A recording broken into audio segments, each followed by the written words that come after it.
नंदुरबार लोकसभेचे काँग्रेस व महाआघाडीचे उमेदवार ॲडव्होकेट के.सी. पाडवी यांच्या प्रचारार्थ शिरपुरात आज दिनांक 25 रोजी सकाळी 11 वाजता जाहीर सभा घेण्यात आली.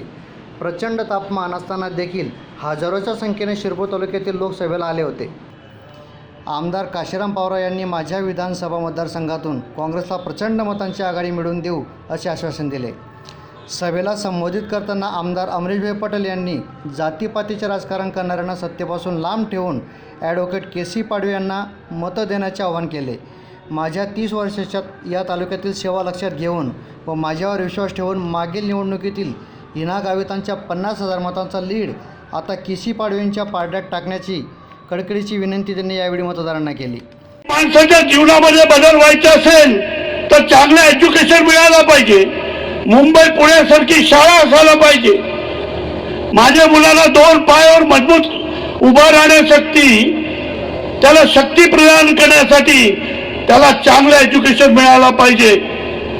आणि सगळ्यापेक्षा जास्त आजच्या जमान्यामध्ये आरोग्याची फॅसिलिटी नाही आहे आणि त्यामुळे मुंबई पुण्यासारखे हॉस्पिटल असायला पाहिजे. हे जर केलं तर थोडाफार परिवर्तन आपल्याला दिसेल.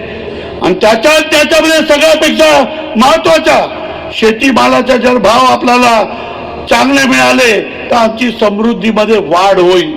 तर अशी कुठलीही इच्छाशक्ती त्यांच्यामध्ये नाही.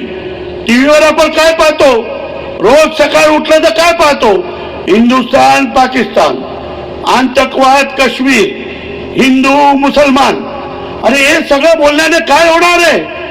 आमच्या पोटाच्या जीवनमध्ये काही बदलाव येणार आहे का? माझी भूक मिटवणार आहे का? अशी कुठलीही गोष्ट करण्याची इच्छाशक्ती नाही. मी जास्त बोलत नाही, माझे नेते बोलणार. मी एकच आवाहन करतो, मागच्या वेळी फार मोठा पराक्रम करून आपण 50,000 वोट त्यांना दिले होते.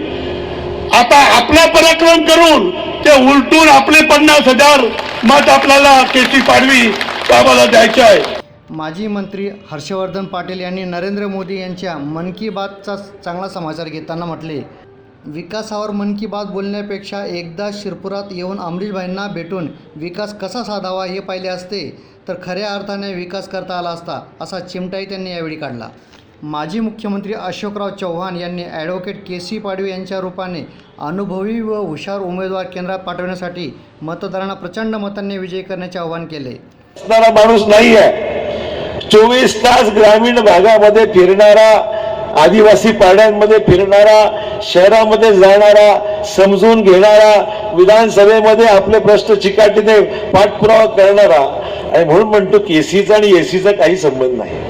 अशा प्रकारचा एक उमेदवार आज आपण भाग्यवान आहात की केसींच्या माध्यमातून आपल्याला आज मिळालेला आहे.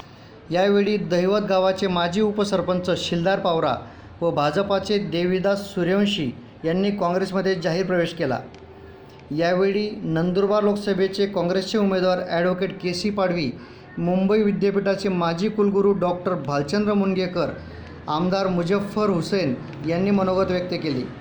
कार्यक्रमाला उपनगराध्यक्ष भूपेशभाई पटेल, माजी आमदार रामकृष्ण पाटील, युवा नेते तपनभाई पटेल, जिल्हा परिषदेचे उपाध्यक्ष देवेंद्र पाटील, पंचायत समिती सदस्य, नगरसेवक, काँग्रेस व राष्ट्रवादी पक्षाचे पदाधिकारी मोठ्या संख्येने उपस्थित होते.